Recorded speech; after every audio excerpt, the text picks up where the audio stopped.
Of 1800 versus today. 1800 we had 1452 water bodies, 80% green cover. Because of that, we had 14 to 16 degrees Celsius temperature in the city during the summer. And during December, we had few days 0 degrees Celsius.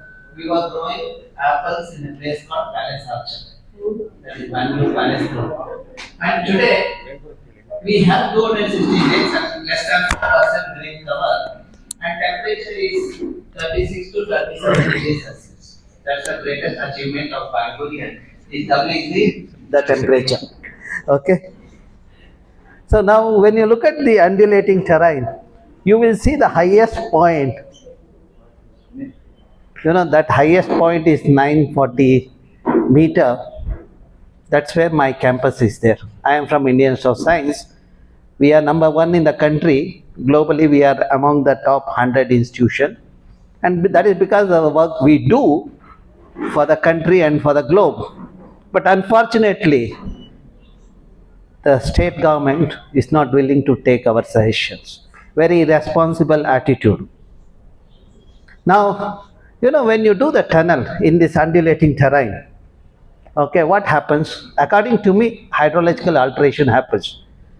Second is the habitat fragmentation happens. We don't even worry about the microorganism, the nutrients and that transfer, we do not even care. Okay. Now at the substrata level, if you look at, when it rains, the water gets percolated and gets stored in the underlying layer. What is the drainage network you see on the overland? Exactly similar thing is there in the underground. Now you are disrupting that. What is the consequence of that? Some people have to learn to live without water. Okay. And of course, last year we tested that experience. Okay. Now, changes in climate is happening. Okay. That is increase the flooding. Have we done anything for Bangalore to mitigate the floods before we come up with this kind of senseless project? We are even unable to handle the underpass. A lady was killed about 2 years back near Care Circle. And whenever it rains, underpasses are closed. So we only know how to waste money or spend money, but we do not know how to provide the service. Okay, now is the changes in climate is happening. See, I always talk with the data. When I look at the data, temperature is increasing. If you don't want to believe that, look at the consequence of that. You will see that disasters are increasing and sea level is increasing.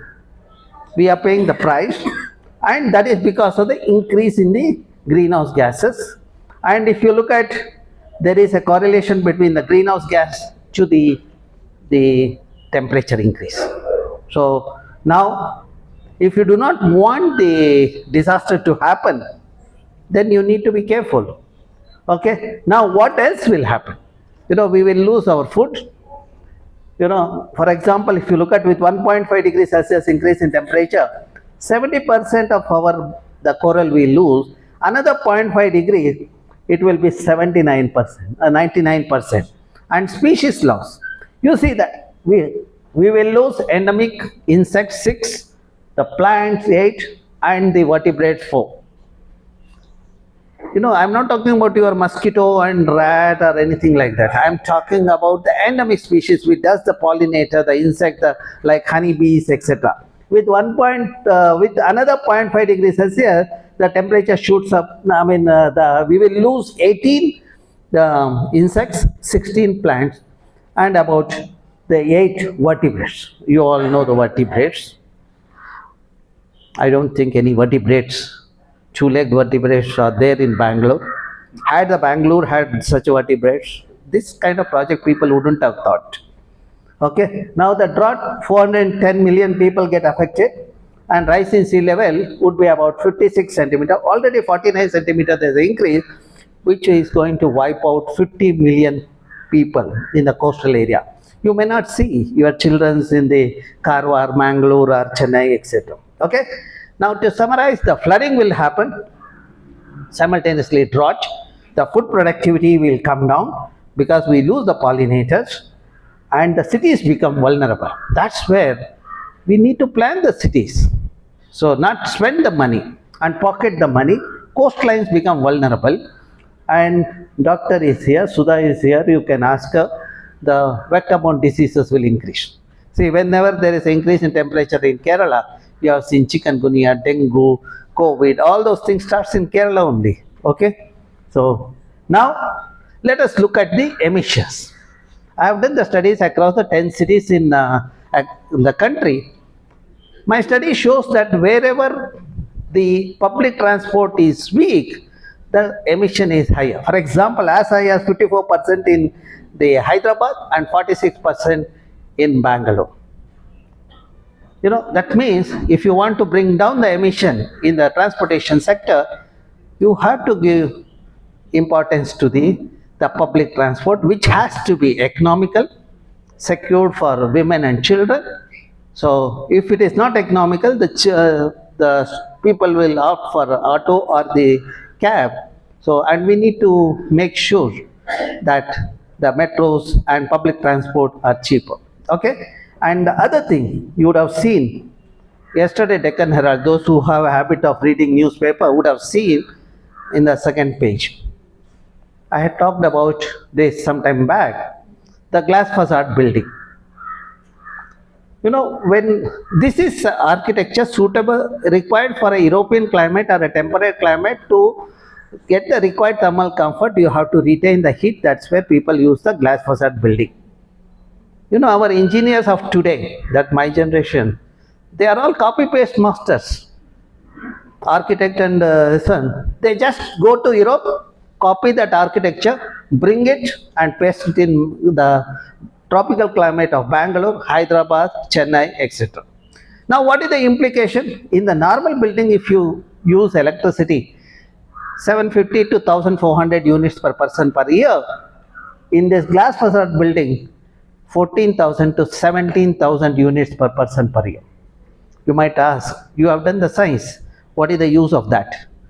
You know, some sensible people are there in country, they filed a PIL and it is in NGT. There were a couple of queries to me also regarding that, and there was a question in the parliament also, so about the glass facade building. Whatever they have come up with, the thing is advisory nature. It's not being implemented. They agree with my science, saying that glass facade building is not suitable for the tropical climate like India. Okay? Now, how do you plan the system? See, I work with the nature, so that's why the nature principle I have it. Now, you might wonder why I have brought all these issues. I also take few seconds to bring some awareness in the public. You know, plastic has become a major problem in the city.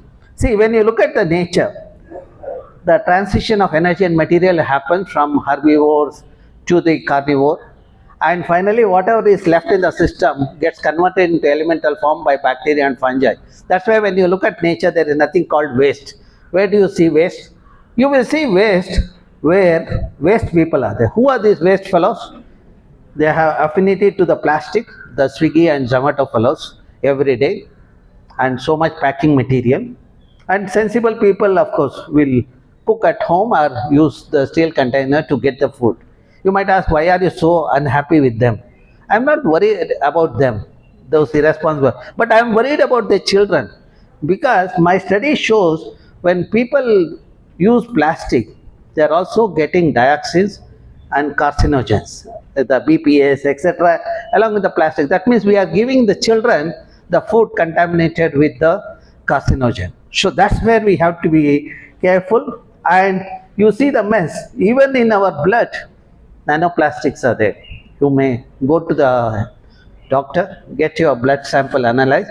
You will be surprised to see the nanoplastic, especially with the Swiggy and Zomato fellows, it will be more. Okay, so now these are the kinds of things people do. You know, hot rasam in a polythene bag, which is a storehouse of the carcinogen. Okay, so now let me come back to the climate change. There is a climate change, and which will have the flooding episode. Now if you look at Bangalore, every year from 2001 I see these photographs. Whenever it rains in May, June, invariably I see the places are getting flooded, and at the same time there is a drought situation also. There is a water scarcity. Did we address this problem? From the last 10-12 years it's happening. We have not looked at it.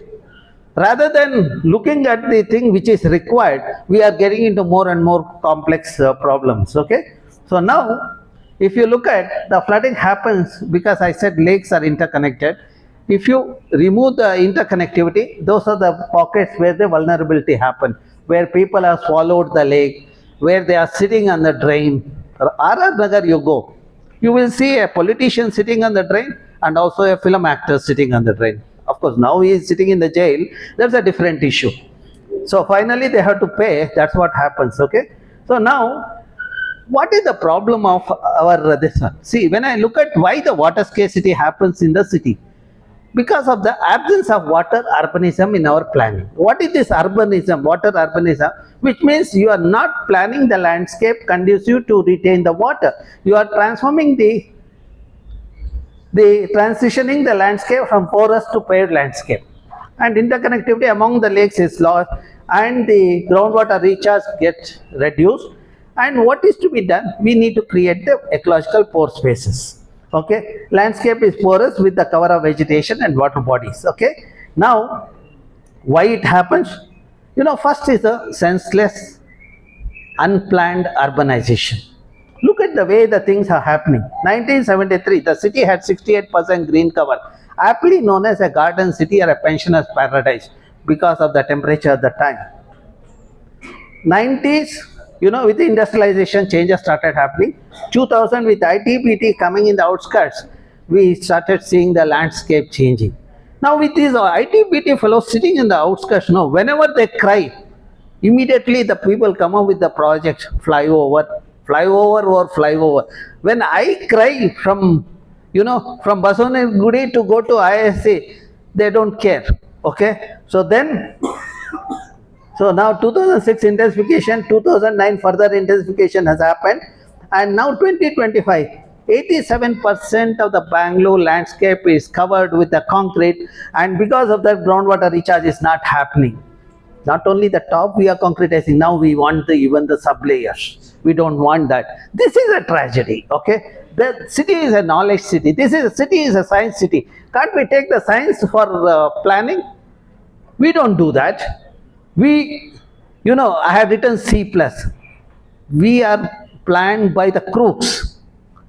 You know, the corrupt consultants are responsible for the consultants, and the construction mafia are responsible for killing the city. Now, that's where sometime back I had written an article and also an editorial in Current Science saying enough is enough. We need to decongest Bangalore. Why we should have everything in Bangalore? Can't we say that we have crossed the threshold? The project should go to the other districts so that other districts get the same benefit. See, that is what Mahatma Gandhi talked about, Surajya. Take the job, take the education to the villages. The country will be prosperous. You know, that is called cluster-based development approach. You might ask, is there a model? Go to Tamil Nadu, Tanjavur, Kumbakonam, Tiruvallur, the triangular junction. You know, the people from rural area come to the town and work during Monday to Friday, and during the weekend, the youth work in the farm. The prosperity, the farming sector is also good, and also the industrial thing also. Why it happens? Because of the infrastructure, good planning. So that, and in the process, the children also take care of the elders at home. Whereas what we do in Bangalore, our youth from the northern Karnataka, we want them to be in slums in Bangalore. Okay, and there's no one to take care of the farm, nor the elders at home. That is a tragedy. That is all happening here. Okay, so now how much concretization has happened? You see, from 8% to 87% in my lifetime. Okay, from 70s to today, if you look at it, has happened. So there's a limit, you know. When I look at it, we have crossed the limit. When I look at number of trees in Bangalore, for every 7% there is one tree. You might ask how many trees we require. First question I ask them is, do we require trees? Many people don't know that. They don't know that they are breathing. And especially people sitting in that stone building. Sometime I go and give a talk to them.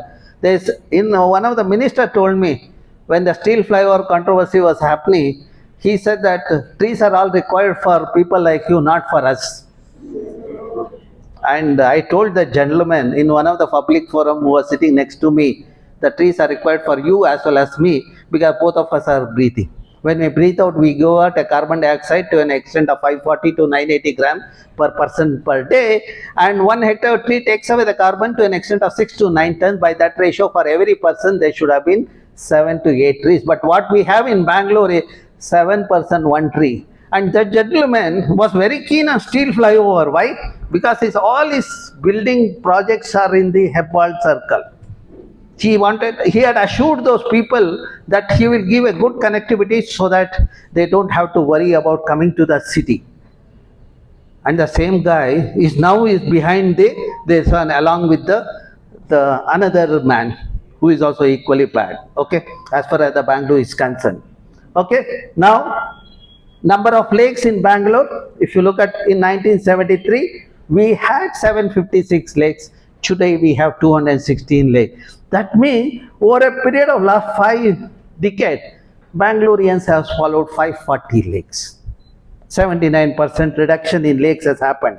Okay, now there is an oxygen deficiency in the city. I have already shown that through the trees and water scarcity. Last year, we faced a severe water crisis because of the groundwater was not there. Now, groundwater, if you want, then you need to plan the city. Now, according to me, the city, the carrying capacity has surpassed. In terms of the supporting capacity or assimilative capacity, all my research, I have illustrated that we have crossed the supporting capacity. When there is no supporting capacity, we cannot have all this kind of illogical project and kill the Bangalore further. And assimilative capacity, the pollution levels are increasing, water is contaminated, food is contaminated in Bangalore. So how will the next generation will survive in Bangalore? That's a miracle. So that is where we have to tell the government. Why can't the government come with a white paper on all the projects what they have implemented and this one, and which is not successful? Why can't they make the people responsible, including consultant, accountable? See, there was some time back when I entered the hall, Mr. Ravi asked me about Ethinhale project. I had raised a serious concern about Ethinhale project. The government had said 24 TMC of water will be given to Chikballapur and Kolar. I have no problem in giving the water. But when I looked at the water that is available in Ethinhale basin, it was only 9.85 TMC. Out of 9.85 TMC, 7 TMC is required by the local people for their agriculture, horticulture and fishing, etc. Another 2 TMC is required for the ecological aspect. That means we are left with only 0.85 TMC. To transfer 0.85 TMC, government wanted to spend 13,000 crore. I asked, where is 24 TMC? Can you imagine how my life was at that time when I questioned 24, where is 24 TMC? They started searching for me to find out whether they can eliminate me. Okay? But fortunately, it didn't happen because I work at IISc. I am insulated from all these goons. So that is what is the thing. Now the same Ethinhale project, after 12 years, the budget is gone up to 24,000 crores. How much water they have transferred? Is there any citizen in this country who has questioned this?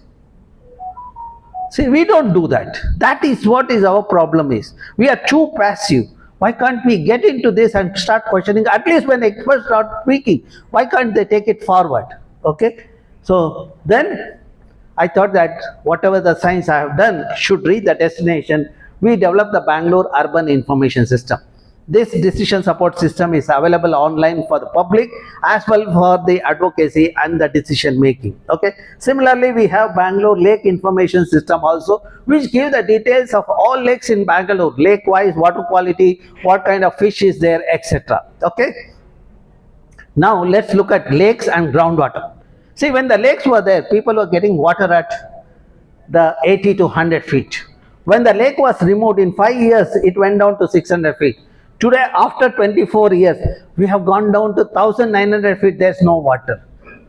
But we are searching for water in the moon. You know, if you tell there is water in the moon, our tunnel fellows know they will also put one tunnel to the moon also. Because that will require a bigger money than these tunnels also. So they can pocket a big amount of money.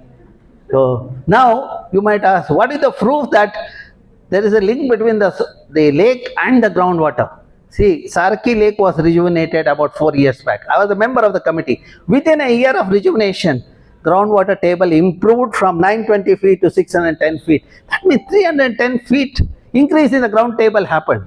And last year, when entire Bangalore was facing water crisis, there was enough water in Sarki Lake and surrounding bore wells. And because of high moisture content, there was the temperature at least 2 degrees lower. And the city was facing heat wave, but not in Sarki Lake. That is the model to be replicated in the city.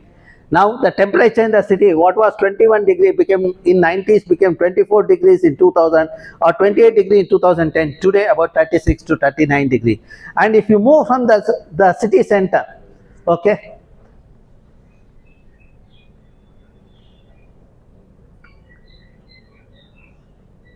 okay, it says that end of your allotted time, SIR. You know what is SIR? So, okay, let me keep that aside.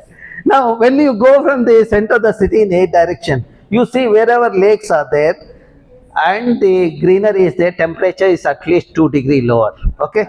So now, how manage the water this one? And our food is getting contaminated. You know, lakes are filled with the contamination, industrial effluent and sewage. Our water acts says that you cannot pollute. Our air act says that no one can pollute the air. But we do not implement those acts. Okay. So that's where our food is getting contaminated, which is also getting revealed in the form of cancer and kidney failure. You know, kidney failure. When I looked at the heavy metal content in this food, including green leaves and fish, we have heavy metal. That is crippling the health of the people. Kidney failure, which was 1 in 1 lakh about 12 years back, today is 1 in 5,000. Okay. So, but with your tunnel projects and all, pollution is also increasing. Okay. Now I thought that I should give this data, whatever my students have done, in the form of the thing, people can look at it. Bangalore Lake Information System. It's about a year, about 5,000 people have viewed that. Okay. So now, can we reclaim the Bangalore? Yes, madam. You want to take photo, no? Take it. Even otherwise, you give Bliss, Bangalore Lake Information System. See, we need to green the Bangalore. Okay, that's what we do it with. And water sustainability can happen with the lakes because we get 15 TMC from the rains at 700 to 850 millimeter. Bangalore requires 18 TMC. That means 70% of the water required for Bangalore is form of the rainwater. We need to have that water in the lakes so that surrounding groundwater get recharged in addition to rooftop harvesting. And you can use the nature-based solution to treat the wastewater of 18 TMC. You have 16 TMC. That means we will have the sustainable solution. Okay. Now that is what we did in Jakkur, and now these lakes are being rejuvenated. You see that when you rejuvenate the lake, desilting is one thing. When I was a member of the committee, I gave that silt to the farmers in Vartur. You see, they got a bumper crop. Because of the nutrient-rich silt without contaminant, they got the bumper. Each farmer told me, because of my decision not to give the thing, because I was a member of the NGT, I could exercise my power there to give the thing at no cost to the farmer. And we did that, and they grow thrice a year. So that means 1,50,000 into 3 per acre is the profit, and 400 acre farmers we have given. And of course we communicate to the people. That's where I come here to communicate to the wider section of the society.